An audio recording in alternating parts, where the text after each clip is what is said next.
Hey everyone, welcome back to Corporate Decoder, the place where we unpack the secrets hidden in plain sight within company filings. Today we're diving deep into a document that reveals a lot about how people save for retirement, and trust me, it's got more twists than a pretzel.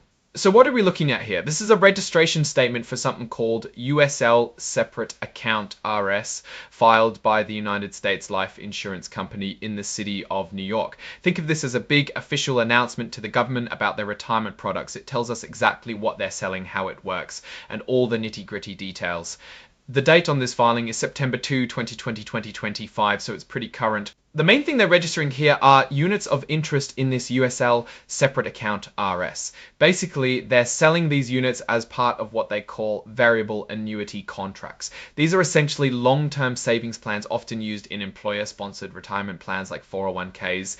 Now, here's an interesting wrinkle. This contract can also be used when you have an investment advisor helping you manage your money within the contract. They call this an advisory program and specifically mention their affiliate Vashik Financial Advisors, or VFA, as the go-to advisor. And surprise, surprise, VFA charges a fee for this service on top of the contract's own fees. This is a key point because these advisory fees can eat into your savings and even affect your death benefit.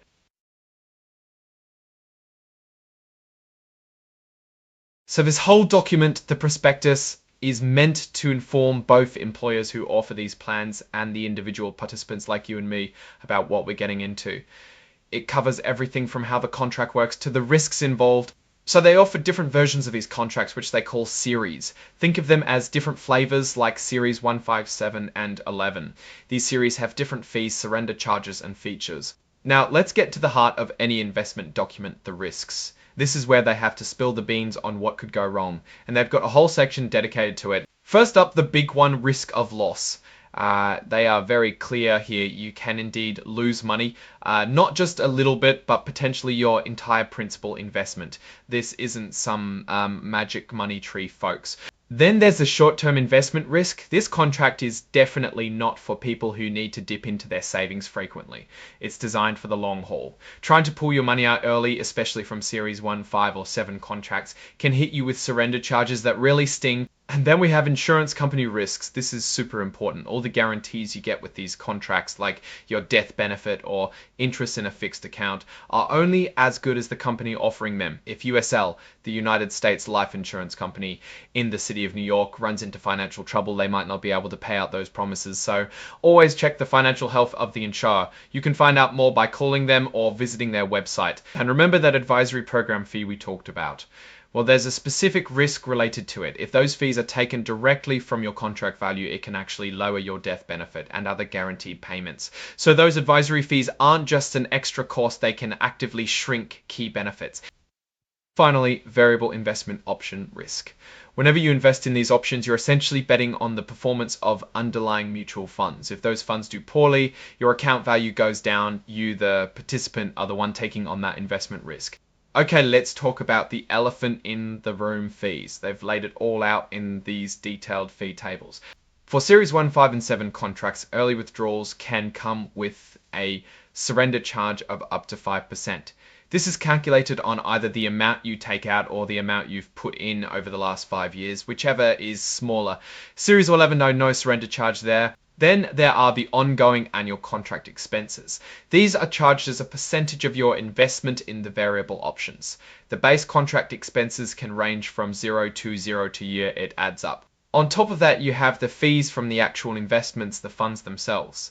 These can range quite a bit, from a low of 0.20, high of 1.29%. So the total annual cost of your investment in the variable options could be anywhere from 0.40% before you even consider any separate advisory fees. To give you a real sense of the cost, they provide some examples.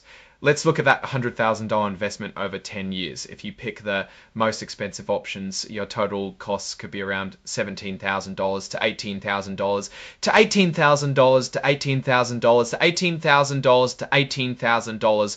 Now, if you manage to pick the cheapest options, your costs over that same 10 years could be as low as around $5,000. That's a huge difference, and it all comes down to the choices you make and the series you select. Remember those guarantees we talked about? Well, they're all tied to the company's financial strength. If USL struggles financially, those promises could be in jeopardy. It's a risk you definitely need to keep in mind. They offer these contracts in different series, like we mentioned. Series 1 is for K-12 healthcare and higher education plans. Series 5 covers healthcare, higher education, and K-12. Series 7 is specifically for 457 plans, which are government-run retirement plans. And Series 11 is for higher education plans. Each series has its own set of rules and charges, and when it comes to voting rights for the underlying funds where your money is invested, it's a bit interesting. Your votes are pooled together and then cast proportionally. This means a small group of people making specific choices could potentially influence the outcome of fund votes.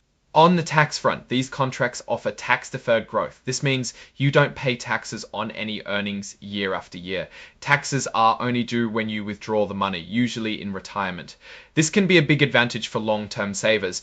They also mention contribution limits for 2025. For elective deferrals, like contributions to a 4033BE plan, the limit is $23,500. But there are also special catch-up contributions for people over 50 and even extra allowances for those with long service histories. And when it comes to taking money out, the government has its own rules.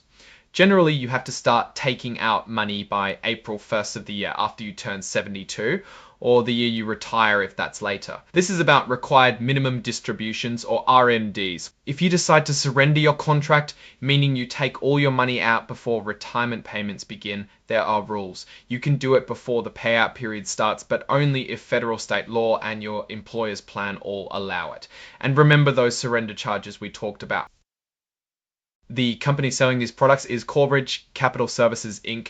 They are the main distributor for USL, Separate Account RS, and other investment companies. And the filing is signed off by important people like Christopher P. Filiaggi, who is a director, senior vice president, and chief financial officer of the United States Life Insurance Company. So what's the takeaway here? USL is offering retirement products that can be a good tax-advantaged way to save for the future, especially when used within employer retirement plans. The key benefits are tax-deferred growth and the potential for guaranteed income payments. However, the biggest risks revolve around the fees involved, whether it's the ongoing contract fees, the fund expenses, or the advisory fees you pay to an external advisor. These costs can significantly impact your returns. Series 1, 5, and 7 contracts come with surrender charges if you need cash early, which can be as high as 5%. The flexibility offered by Series 11 by avoiding surrender charges is A+, but other fees still apply if DSD offered. By Series 11, by avoiding surrender charges is A+,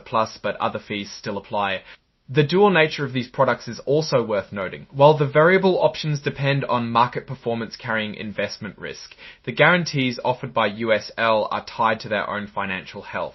Investors should always consider the insurer's claims-paying ability. The advisory program, while potentially helpful, adds another layer of fees and potential complexity, and it's crucial to understand how those fees might reduce your benefits.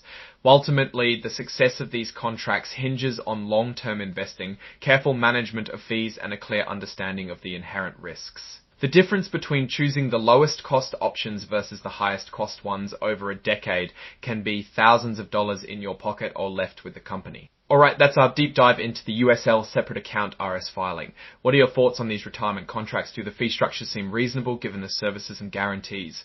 Let me know in the comments below. If you found this analysis helpful, please hit that like button and subscribe for more corporate breakdowns. And don't forget to join our Discord community linked in the description for more direct engagement and to connect with fellow corporate nerds. Thanks for watching the next video.